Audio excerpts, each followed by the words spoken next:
O Jornal do Meio-Dia está de volta e o assunto são as eleições de 2024. Os partidos políticos querem mais que dobrar o fundo eleitoral para o próximo pleito, o que representaria um novo recorde de uso de dinheiro público. E é para falar sobre esse e outros assuntos que está aqui ao vivo no estúdio do Jornal do Meio-Dia a deputada federal pela União Brasil, Gisela Simona. Boa tarde, deputada, e seja bem-vinda aqui ao Jornal do Meio-Dia. Boa tarde, Lúcio. Boa tarde, Camila. Boa tarde. A todos que assistem aí o Jornal do Meio-Dia. Uma honra poder estar aqui novamente, prestar contas do nosso mandato e um pouco aí dessas discussões políticas, né, como essa do fundo tão grave aí para todos nós brasileiros. Deputada, será que os brasileiros vão ter que assistir mais uma farra, no caso aí, essa farra de 5 bilhões de reais do fundo eleitoral, levando em conta que em 2020, na última eleição municipal, foi de 2 bilhões. É mais do que o dobro que estão querendo aprovar lá. Um absurdo, não é? Absurdo total, também não concordo, né?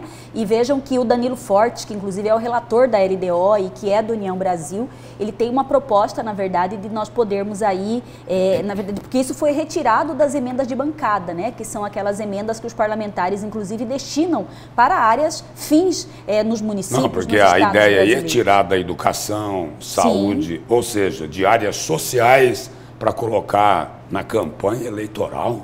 O que é um absurdo, né? Então, estamos trabalhando contra isso, né? Espero que o parlamento seja sensível a essa pauta tão importante, né? Para que a gente não veja, como você disse, essa farra com dinheiro público. Deputada, mas e o que fazer, né? Os próprios políticos são os beneficiados com tudo isso e nós, pagadores de impostos aqui, meros mortais, ficamos com a impressão que esse dinheiro, ele vira uma verdadeira farra, como disse o Lúcio, né? Ele não tem uma finalidade na prática para beneficiar a sociedade.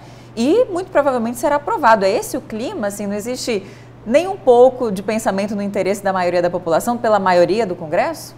Não existe, tanto que o tema está em discussão e o que é muito importante é a pressão da população nesse sentido, né? Muitos eleitores às vezes se preocupam com a questão do voto, mas do voto lá no momento das eleições, mas o momento de pressão é esse, né? O momento em que a gente tem que pressionar como vai votar cada um dos parlamentares, né? O que nós temos muito claro é que nós vamos ter emendas sim, no sentido de que não há esse aumento do fundo eleitoral e que esse recurso fique sim para as áreas fins, né? Então, é muito importante nesse momento essa pressão popular, né? E isso acontece muito, né? Eu que estou passando por essa experiência de estar aí como deputada federal, quando os votos são importantes aí para a população, muitos já vêm ali no seu Instagram, vêm no seu Facebook, no seu WhatsApp e pedem o voto naquilo que é mais importante para a população. E esse é um dos pontos que vai merecer total atenção da população brasileira. Agora, deputada, quem colocou o pé na porta por conta dessa farra do fundo eleitoral de 5 bilhões foi o presidente do Senado, Rodrigo Pacheco. Falou, não pode ser por aí. Afinal, quem é que quer enfiar esse jabuti no orçamento da União? O governo quer isso? Na verdade, isso veio do governo federal. Né? Essa proposta, inclusive, nós fomos pegos de surpresa com essa situação. Tinha sido feito um anúncio logo no início do semestre, por exemplo, de valores que também seriam para destinação tanto de emendas de bancada, emendas individuais, e de repente veio esse corte, né? Porque boa parte estaria indo para o fundo. Então, mas é o governo que quer os 5 bilhões para o fundo eleitoral? Na verdade, de novo, a resposta que nós vimos veio do governo. Agora, se isso foi pressão de parte dos deputados, isso eu já não sei dizer. E como o seu partido, que tem um número considerável, né, de parlamentares lá no Congresso, vê isso? Existe um consenso para não permitir que essa farra avance ou não? Sim, como eu disse, o Danilo Fortes, que é relator do LDO, né, ele, na verdade, tem uma proposta de alteração nesse ponto para que haja a nova redistribuição desses valores que estão alocados para o fundo e que volte para as áreas sociais.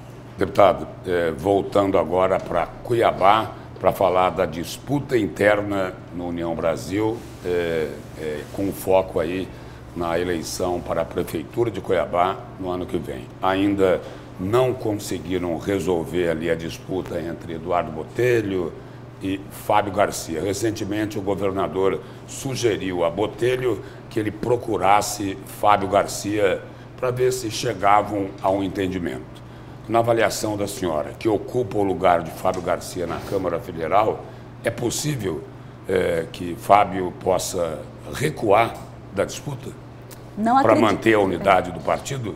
Não acredito nisso, Lúcio, né? O Fábio Garcia está muito tranquilo na decisão de disputar o pleito, né, em Cuiabá, para prefeito de Cuiabá, né? Ele tem apoio de boa parte do grupo também, né? E é como você disse, existem mais de uma pessoa, né, interessada em concorrer às eleições de Cuiabá dentro do União Brasil.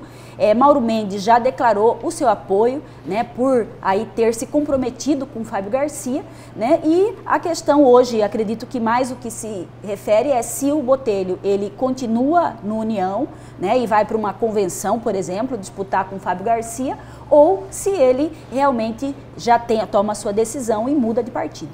Agora, deputada, essa até indefinição, né, por mais que o governador já tenha demonstrado sua predileção por Fábio Garcia, aí vem as pesquisas, mostram o Botelho lá em primeiro lugar, parece que tem uma hesitação aí, né, estão cozinhando em banho-maria de uma certa forma, nenhum quer romper de vez com o outro. O União Brasil, ele está dividido em relação a isso ou não? Um lado quer Botelho, o outro Fábio?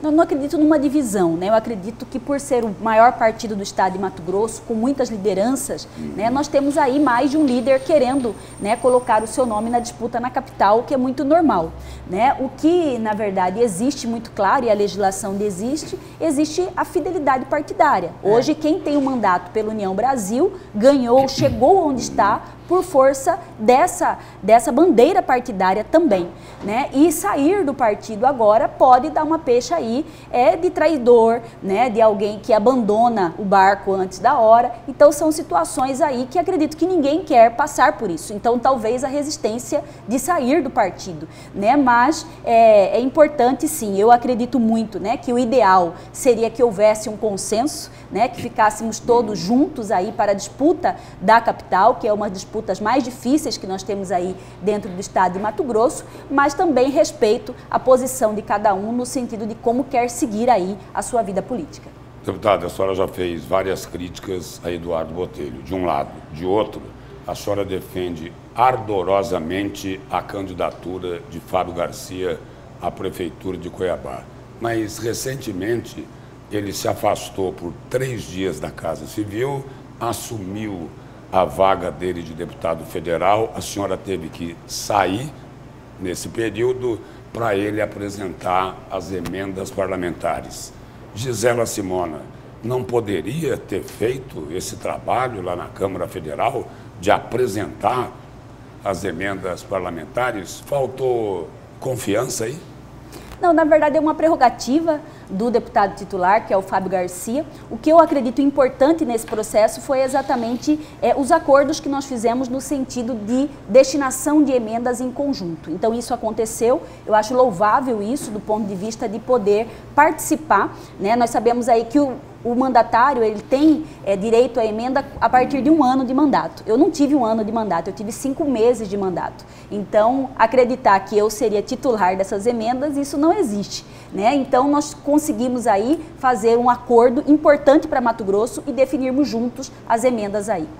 Deputado, obrigado pela presença e pelas informações aqui no Jornal do Meio-Dia.